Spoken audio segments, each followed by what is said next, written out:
So tell us now what 350.org is spearheading in the form of this upcoming Moving Planet event.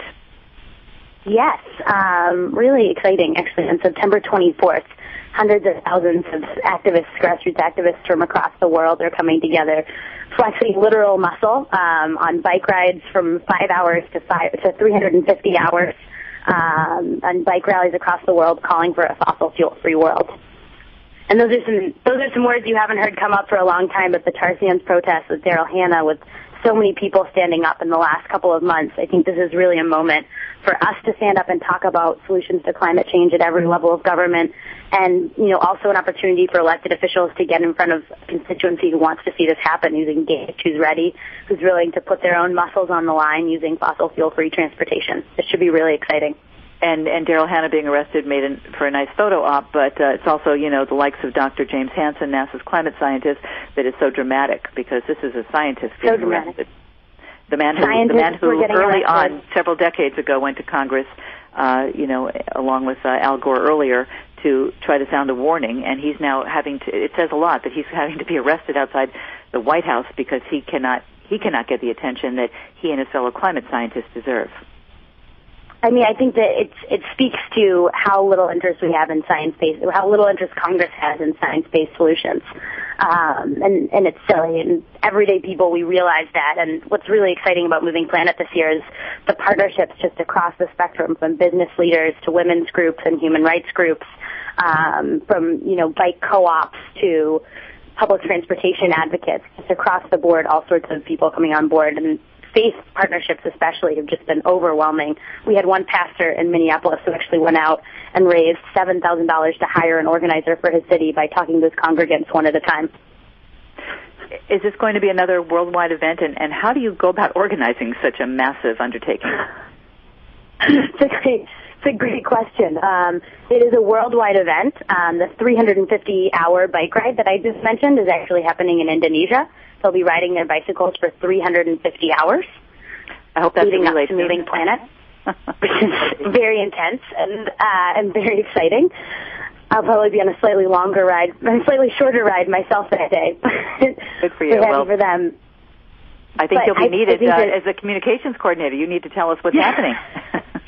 Yeah, exactly. So, I mean, how do you spark something like this? Really, 350.org is not just a membership organization. It's something that people aspire to who aren't necessarily a part of it. We put out the call, but it's really individuals and communities across the world who want to see this, who believe in this so deeply that they work for it every day of the year. And when we tell them, this is the moment, people really just rise up and do it themselves. They call their neighbors, they call their, neighboring towns.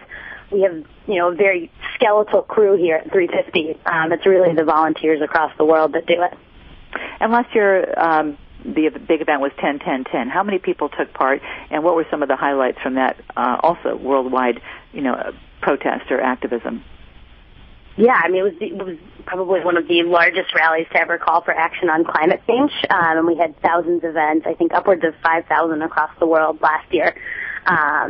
All sorts of highlights, people putting solar panels on houses, getting to work on community gardens.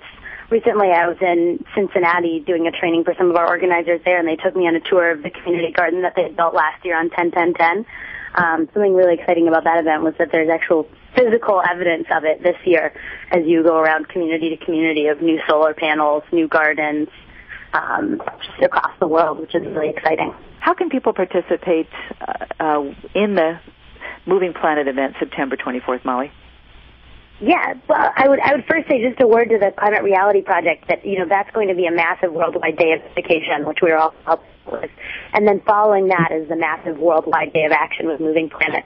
And to find out more about it, you can go to moving-planet.org or 350.org. We've got a map that you can pull up, and you can just literally zoom into your city or type in your town, and it will tell you the closest events to you all over the world. And where did the name Moving Planet come from? I know Bill McKibben in his last book, I believe it was his last one, he spelled Earth, E-A-A-R-T-H, to signify that Earth as we have known it has already changed. Moving Planet, does that mean that things are shifting climatically? Yeah. That's what I would think. The idea is that we're all literally going to be moving at the same time, hundreds of thousands of people using our muscles and fossil fuel-free transportation to symbolize the movement that we want to see on climate change. So from bikes, as I said, kayaks, unicycles, different events all across the world have different ways of doing it, but we're all going to be moving without fossil fuels for one day.